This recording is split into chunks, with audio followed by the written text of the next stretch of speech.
이번에는 미증시에서 있었던 종목별 메가 이슈들 전해드리는 메가3 시간입니다. 먼저 핀비즈맵 확인해 보도록 하겠습니다. 간밤 뉴욕 증시는 대형주들의 급락세가 눈에 띄는 날이었습니다. 마이크로소프트가 1.9%, 그리고 엔비디아, 구글, 메타가 2에서 3% 넘게 하락을 했고요. 테슬라는 6%가량 급락을 했습니다. 그렇다고 해서 시장이 전반적으로 내려앉은 것은 아니었습니다. 산업, 소재, 유틸리티 쪽이 올랐고 특히 에너지와 부동산 섹터의 경우 약 2% 가까이 올라서 전반적으로 초록불을 켰는데요. 반도체주들 중 엔비디아와 AMD는 하락을 했지만 퀄컴과 인텔 등 다른 종목들은 상승을 했고 IBM은 소프트웨어 업체 FTO를 46억 달러에 인수하겠다는 계획을 밝히고 1.34% 상승을 했습니다. 그 옆에 알파벳의 경우 UBS에서 투자 의견을 매수해서 중립으로 하향을 하자 급락을 했는데요.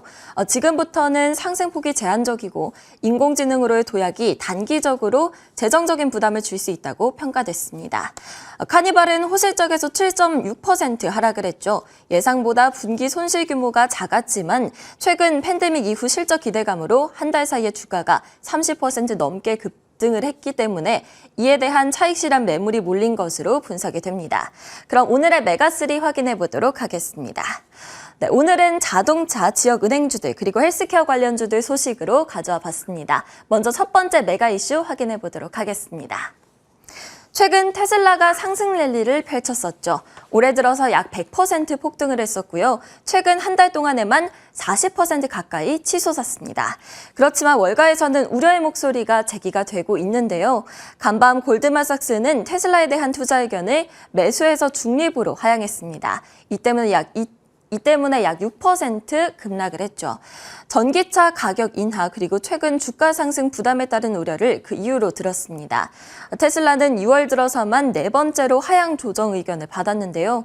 지난주에는 모건 스탠리와 바클레이즈도 각각 투자 의견을 내려잡았습니다.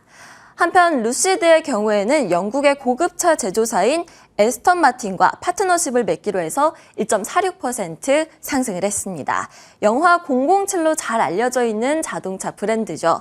루시드는 에스턴 마틴에 파워트레인 및 배터리 시스템을 공급하게 되고요. 에스턴 마틴의 경우에는 이에 회사 지분의 3.7% 그리고 약 2억 3,200만 달러의 현금을 지급할 예정입니다. 다음 메가 이슈도 확인해 보도록 하겠습니다. 두 번째로 살펴볼 메가 이슈는 지역 은행주 가져와 봤습니다. 먼저 팩웨스트는 RS 매니지먼트의 대출 포트폴리오를 35억 달러에 매각하기로 했다고 밝혔습니다. 이를 통해서 팩웨스트는 거래 비용을 제외하고 약 20억 달러의 자금을 확보해서 유동성이 크게 향상될 것으로 기대되는데요. 실리콘밸리 은행 붕괴 이후 지역 은행들 사이에 혼란이 있었는데 지난 1년 동안 주가가 70% 이상 하락한 바가 있기 때문에 해당 소식이 호재로 작용했습니다. 또 다른 지역은행인 WSFS 파이낸셜의 경우에는 DA 데이비슨에서 투자 의견을 중립에서 매수로 상향을 하자 4.75% 상승을 했는데요. DA 데이비스는 WSFS 파이낸셜이 더 높은 장기 금리 환경의 혜택을 받을 수 있다는 점에 주목을 했습니다. 마지막 메가 이슈는 헬스케어 섹터에서 가져와 봤습니다. 최근 헬스케어 기업들 사이에서는 비만 치료제 개발 경쟁이 아주 치열합니다. 화이자 역시 비만 및 당뇨병 치료제 임상 개발을 진행 중이었는데요. 자발적으로 이를 중단하기로 결정을 하자 약 3.68% 하락을 했습니다.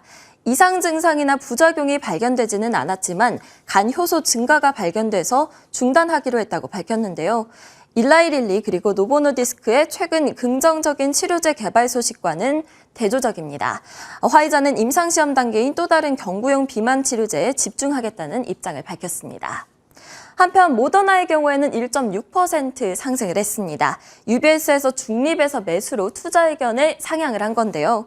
UBS는 모더나의 경우에는 코로나19 백신으로는 잘 알려져 있기는 하지만 다른 백신들에 대한 잠재력이 투자자들에게 충분히 인식되지 않았다고 이야기를 했습니다. 다음으로는 문레이크 이뮤노테라피틱스 소식인데요. 염증성 질환 치료 임상이 긍정적이었다는 소식 때문에 77%나 폭등을 했습니다.